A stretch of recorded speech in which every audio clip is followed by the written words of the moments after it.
Magluto tag bihon with shrimp. Mga kamadams. Ayan. Butter na.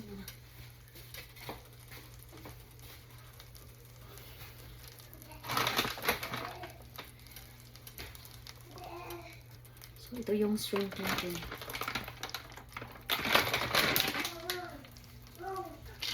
Mag-frozen yung shrimp natin kasi siyempre nakalagay sa ref. So, ilagay na natin. Nakalagay na tayo ng baso.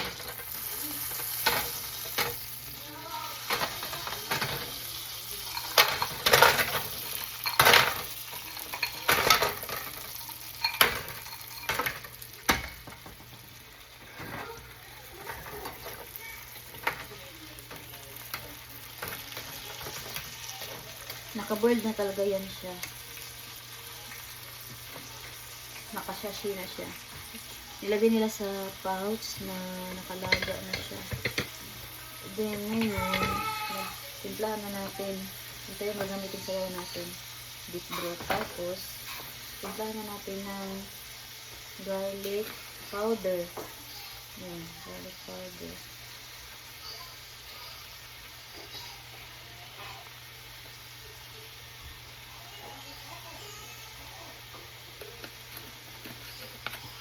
Tapos, timplahan natin ng minced onions.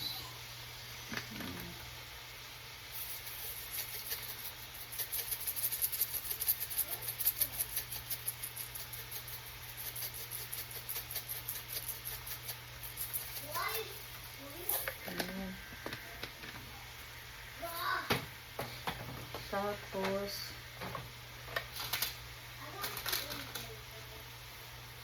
black pepper. Ayan, black pepper.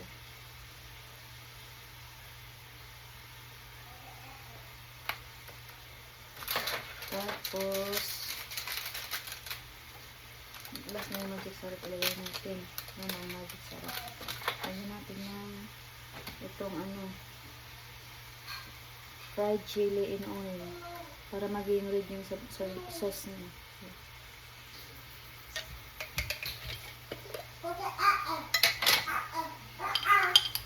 Ang lakas ko gumamit nito. Ito yung sauce na magre-red yung ayan.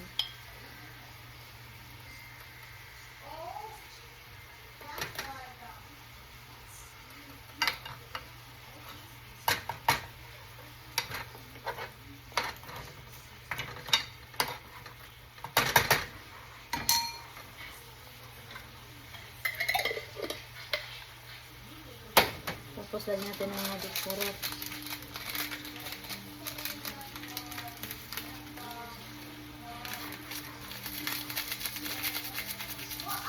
Kunti lang, kunti. That's it.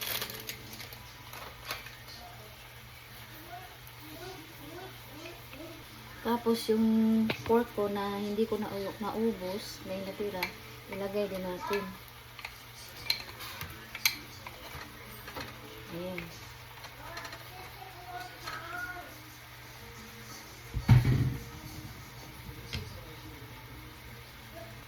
Tapos ito yung bihon natin. Hindi ko pa na ibabad sa water pero ibabad na natin. Tapos ngayon maghihiwa tayo ng 4 na sili. Binabad ko na yung bihon sa water.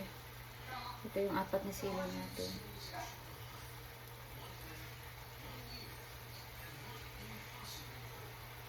Ipitin natin ito.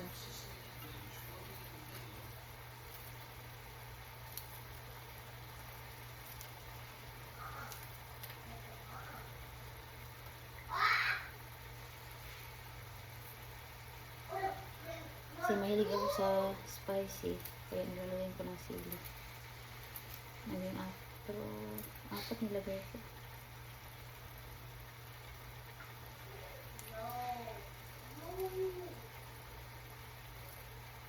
Ayan.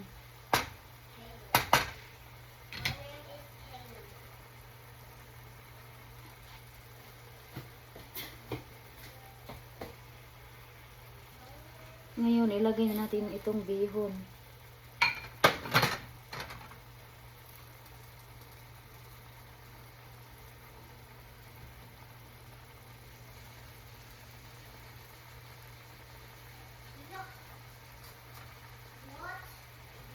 Haluin natin yan.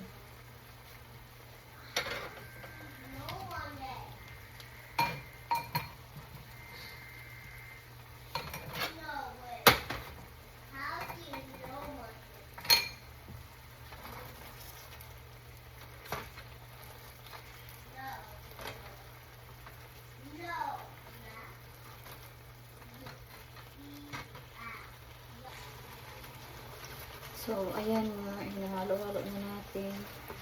So, naging red na yung sauce niya. So, hinalo natin yung shrimp tsaka pork. Yung inadobo ko ng pork.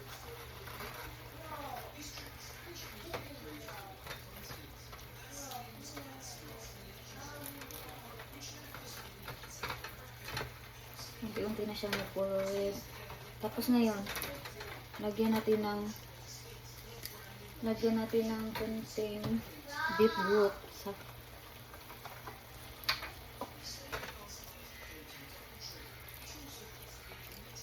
para mas lalong masarap. So that's it. Nalagyan na natin. So ito yung mga ingredients na ginagamit ko.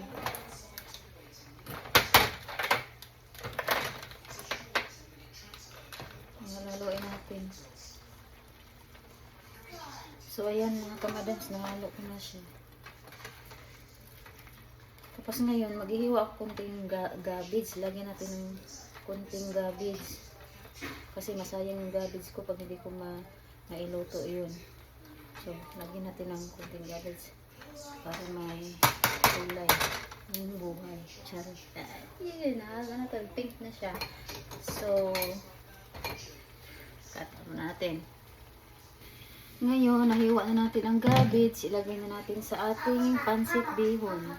So, ayan yung gabids natin. Nahiwa ko na. Hindi ko na siya lagyan ng green beans tsaka carrots kasi ayoko na maraming ingredients. Pagod ako magluto ng maraming ingredients. Gusto ko lang plain. Niluto ko lang ito kasi ito yung gulay na andito ako sa rep. Sayang din ang pag hindi lutuin.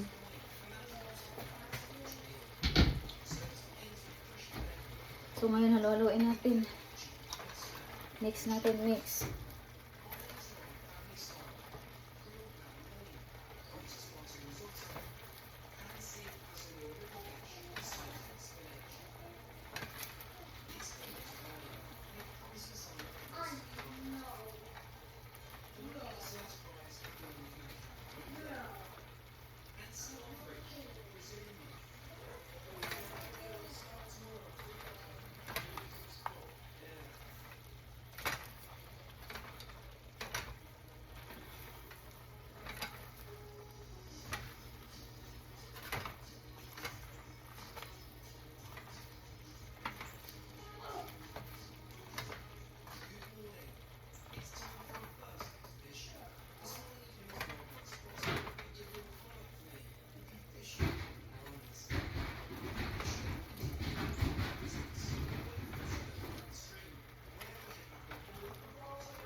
Ayan, pinapairanin ko yung gabids para maluto siya.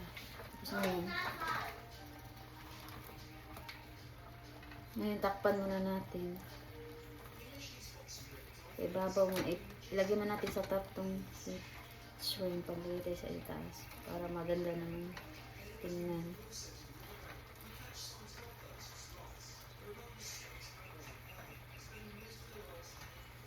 Yung pancit bihon ko nagugustuhan ng pamangkin ni Sir Matt.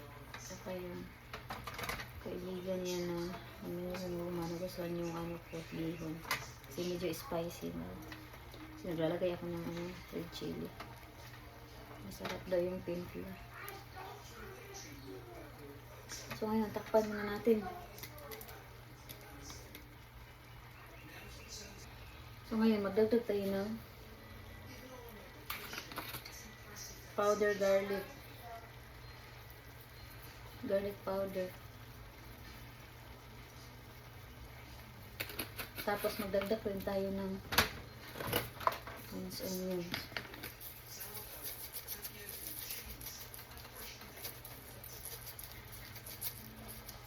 Tapos magdagdag ng black pepper.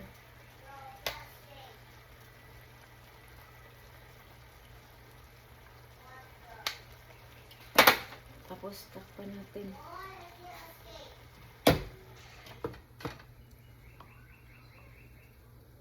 So, ito na ho yung pancit natin. Tikman ko na ho, masarap. Yung perfect yung timpla.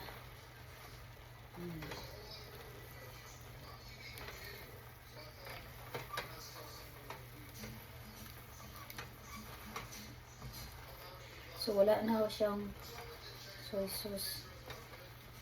Wala na siyang sauce sa ilalim kasi siyempre pancit papatuyuin natin.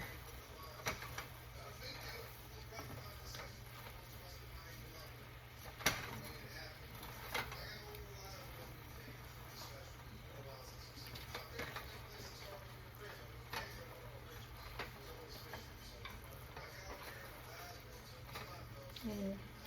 Dahil tapos na magluto, ilagay na natin sa tapang.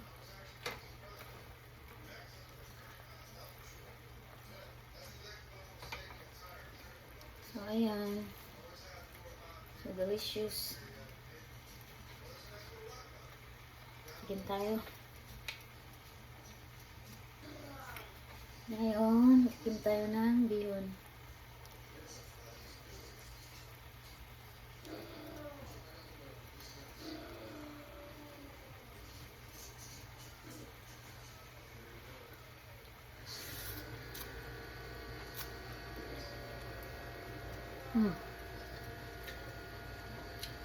Masarap. So good. Spicy. Puting spicy lang. Sarap. Perfect yung timpla. Yung timpla gusto ko. Diba? Ang ganda ng kulay niya pag may fried chili oil. Lalo na yung old bay. Nakalimutan ko bumili ng old bay. Pero fried chili oil. Pare-pareho na rin. Pare-pareho lang sila na nagkukulay ang mga sabaw nila. So, yun, tapos na ho tayo magluto ng pansit. Ito na ho. Ito na ho ang pansit natin.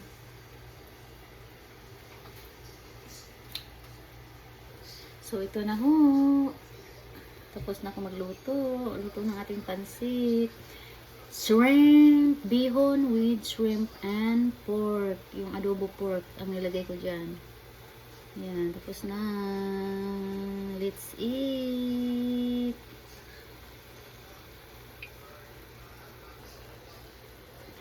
Looks delicious. Looks delicious mga madam. Pero sobrang sarap na. Tinikman ko na.